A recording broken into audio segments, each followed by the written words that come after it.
Hello, welcome back to the channel. Today's video we're going to be talking about joining the military in your 30s. So I'm specifically going to be talking about joining the United States Marine Corps in your 30s, but I think that the advantages and disadvantages that I'll discuss in this video will apply to all the other branches as well. So for those of you who are just finding this video, you will not know, but you'll now know that I recently commissioned as a United States Marine Corps officer, and I had some questions about, what was it like going through OCS as an older person. So I'm going to talk about that and give you guys kind of sort of my perspective, some of the pros, the cons, and what I would maybe wish I had known going in, maybe do differently. The Marine Corps specifically is one of the youngest military branches. I think the statistic is 80, it's either 75 or 80% of people serving in the United States Marine Corps are under the age of 25. Maybe it's under the age of 27, something like that, right? So everyone who's in there is, very young. In order to apply as an officer, if you're over the age of 28, I believe, you have to actually get a waiver for your age. So me applying to OCS, I had to get a waiver because I was 30 years old by the time I shipped out to OCS. I was not the oldest person there. There were people who were older than me. There was a guy in my platoon who was 37. There was another guy in my company who was 41 years old. I think he was the oldest.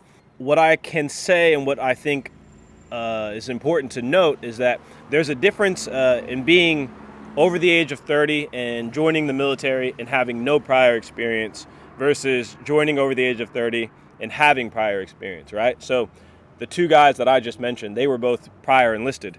So they were just going through the officer side of things. Myself, I had no military prior experience. And so the military was definitely like a new way of life. And I think it's best to start with some of the disadvantages. One thing that I noticed going through as an older gentleman is that you find it maybe a little bit more difficult to adapt than some of the younger guys because, you've had more experience in life. Maybe you've had a prior career. You've done some more things. Your brain is essentially less malleable. And so you might not be willing to put up with some of the bullshit that the military training entails.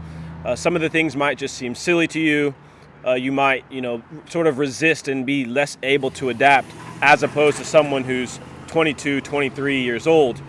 Another disadvantage is that your peers are going to be fresh out of college. I think the average age of someone going through OCS is like 23 years old, right? Like there's a pretty big gap between someone who's 23 and 30 years old, not just in terms of maturity, but also in terms of the way they view the world, right? At age 23, I'm sure if you're watching this, you're probably over the age of 30.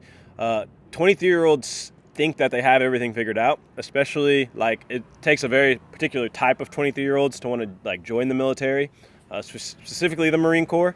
And so you're dealing with a personality of person who is maybe a little hard-headed, maybe like thinks they have everything figured out. So they're not very much open to or appreciative of, sort of older gentlemen's experience and wisdom. So that's something that could be frustrating. Alternatively, well, I guess in addition to, I should say, they'll oftentimes look at you as just kind of being like an older guy and not really having things figured out. Sort of depending on your, career trajectory. I think if you have that prior enlisted experience and you're then going on the officer side of things, they will sort of still view you as having like that sort of like wise old wisdom. But if you're someone who does not have that prior experience, they won't view you in that way. I think for myself, I kind of got a middle sort of treatment from the younger guys just because I am a lawyer. So when a lot of them found out that I was an attorney, there's kind of like this sense of respect, or at least a sense of like, okay, this is someone who knows what he's talking about. And like, yes, it maybe makes sense that he's a little bit older, but I'm even, older compared to some of the other JAGs who are going through. Some things that I noticed with some of the older guys is that they oftentimes, in addition to not being able to adapt to, some of the bullshit games, their bodies break down like just much more quicker. They're not as, able to recover from some of the physical training. So a lot of them get injuries. A lot of them have old injuries that become resurfaced while during military training. And so you want to make sure that you're going in with, one, obviously no physical injuries, but two, with a mindset of rehabilitation throughout. Like you need to know that I'll be stretching every day at night. I will be doing foam rolling at night because although some of the younger guys may be able to get away with not doing these things, you will need to do these things. So some of the advantages or some of the things that I think older people have going for them that the younger guys don't is exactly as I said, sort of experience and maturity, right? When those conflicts come up, you'll be able to deal with them a little bit better than some of your younger peers. Another advantage of being an older guy joining is that you'll kind of naturally be put into a position of leadership by virtue of your age. The staff will often kind of treat you as such.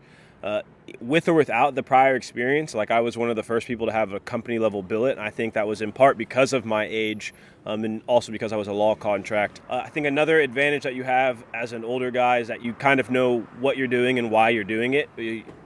Your why as to joining the military is probably a little bit stronger at that age. So you will be able to push through some of those more tougher times of officer candidate school. And I think another main advantage is just your experience in the business world, your experience in terms of how to be a leader. If you have some work experience, you probably already have some exposure to what being a peer leader means, right? Because you've worked with peers, you know what it means to have to sort of lead by example. And so that's sort of my opinion. Hopefully this video was useful because I got some questions about this and I decided to go ahead and just make a video about it. I apologize for all the noise and I'm currently sitting at a coffee shop. So if you guys found this video useful, please let me know, share it with others, like, subscribe, and I'll see you in the next video. Peace.